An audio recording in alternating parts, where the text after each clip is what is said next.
Yeah, well, there was a lot of people who, at least in the media coverage I saw about you, who really get around, like, particularly your attitude. Yeah. Because you're kind of like very happy, very ambitious. I think was it Chael Sonnen who was calling the fight and said he loved you in like the lead up. Oh no, it was Dan Hardy, and yeah, like just throughout the whole fight week, whenever I did run into anybody, I just was just trying to soak in everything, trying to be like, take everything in, and that in itself was like, I don't know, I was just embracing it all. I'm just basically just a fan, as much as I am a fighter, I'm just a fan of this sport. So like me seeing all these other fighters as well and just being through this whole experience, it's enjoyable because I am just a fan. So all this media stuff, all seeing the other fighters, the weigh-ins, ceremonial weigh-ins, all of it, it's like, as much as weigh-ins usually suck for me, it was like a good it was a good, just a good fight week for me. It was just trying to take it all in.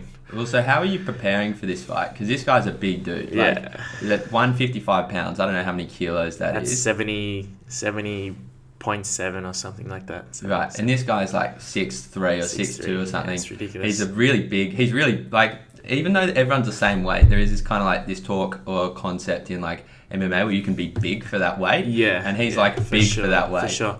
What they mean by that usually is that they cut a lot of weight so that they are big, you know what I mean? So usual guys that do fight around that 70 kilo weight division, they usually walk around like the 85 to 90 kilos, and then throughout their fight camp they cut the weight and they make that 70 kilos.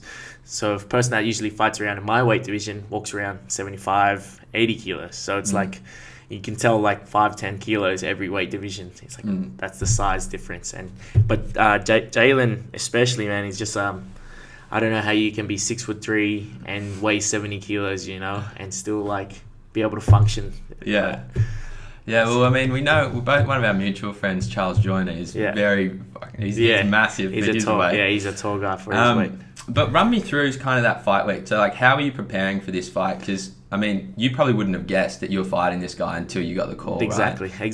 What was your game plan to fight a dude who was, like, that big? To be honest, it was just wing it, to be honest. It's funny that you brought up Charlie because I actually used him as one of my sparring partners, one of the very few sparring partners that I had to get ready, because it's hard to find guys that are, that height, let alone close to that weight. But, Charlie walks around 90 kilos, and I got another friend, a close friend named Joel Kendrick, who walks around, like 95 plus kilos, and he's 6'4". So a lot of these guys that are at that weight, at that height, usually weigh a lot more than I do. So it was hard to find sparring partners, you know what I mean, and try to even get sparring partners to get ready for a guy like Jalen. So it was already an uphill battle from the start, you know what I mean.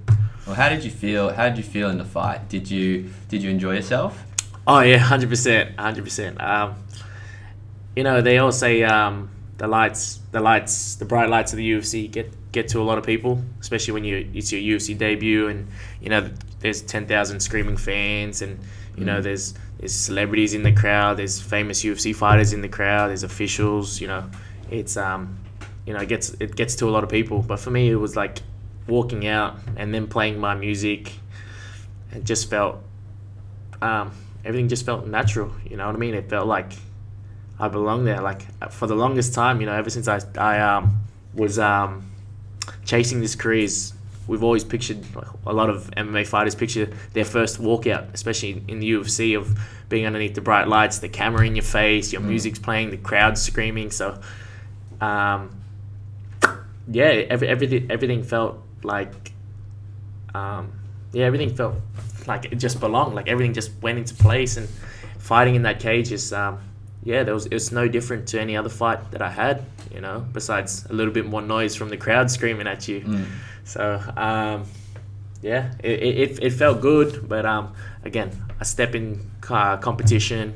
I wasn't fully prepared, and I was fighting upper weight division against a guy that's like a specimen, like a Jalen, a specimen like him. So everything was an uphill battle, but I enjoyed myself in there. I enjoyed the whole process. So next one, now I get to do it properly. So I'm excited for that one. That's great. I'm excited too. Now you had a little injury in the fight, Yeah. which is going to keep you out for like what? How long? 5 to 6 weeks. And what's that? You tore your meniscus. My MCL. So I got a grade 2 tear MCL. So it happened in the fight.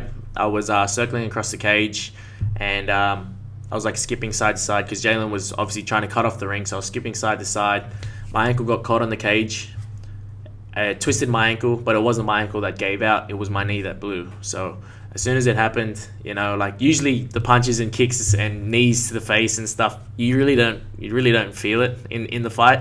Right. But when that happened, I could instantly felt that instant pain in the leg. So I was like, yeah, so I'd done something serious, and so then it turned out, and I got stopped from that. So I injured myself. I basically injured myself. Yeah. Yeah. Well, I mean, that's it happens, man. But you did keep on fighting like a champion. Try to get him on the ground. I tried to. You know what I mean? Yeah.